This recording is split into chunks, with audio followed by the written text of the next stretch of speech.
दलं साना हाबथारनोसै ओरैहाय हाजोनो आरो ओरैहाय जों साथाम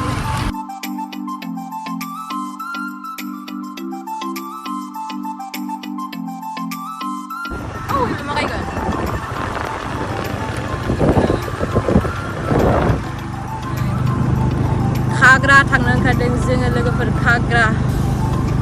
खाग्रा बाजार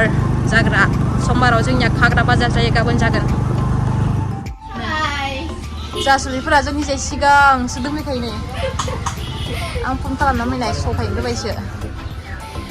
गाव गैया फन खालामासिबा आंखौ आं खालामना फैनायमोन ओमफ्राय थाङादां साननायाव नोंखौ दङा थांबायना साननायाव ओमफ्राय नोंसोर जाबाय ना जाबावगोन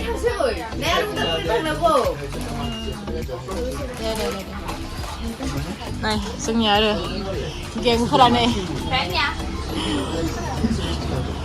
है नोंनो जाखांबाय नामा ओइ जोङो नङा नङाबा जोंखौसो जादों सानगोन जोंनि नङा बियो होनदों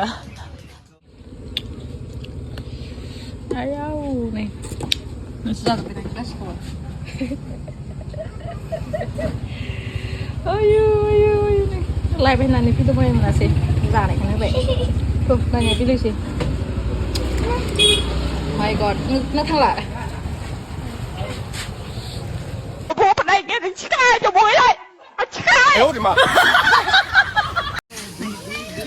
जासे जानानै नै जा पकरा पार्सेल लाबावबायसिनि रेख'फोरा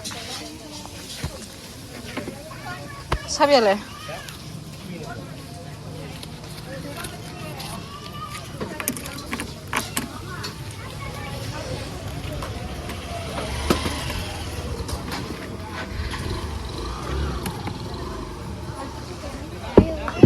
नोङो पकरा जाना मारै मोनखो आगै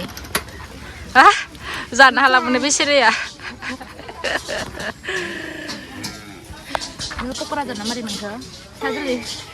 उदै फल जुन्दाय नङासै बाय बाय लाभ इउ टाटा गुड नाइट नै आरो मेकेम बियो माय गड मोनाबोबाय नै माय गड ओइ नुला आजोंलाय मा मबाइलाव नुला जानानै मोनाबोजोब्बाय जोंहा पकरा जानानैनो चावमिन जानानैनो मम' जानानैनो मोनाजोब्बाय नै 6:52 जाबाय नै दलङा अ माय गड गुड नाइट बयखौबो थेंक इउ जोबजासिम थाखाय आंनि भिडिअखौ आगैमोन थेंक इउ जोबजासिम थाखाय थेंक इउ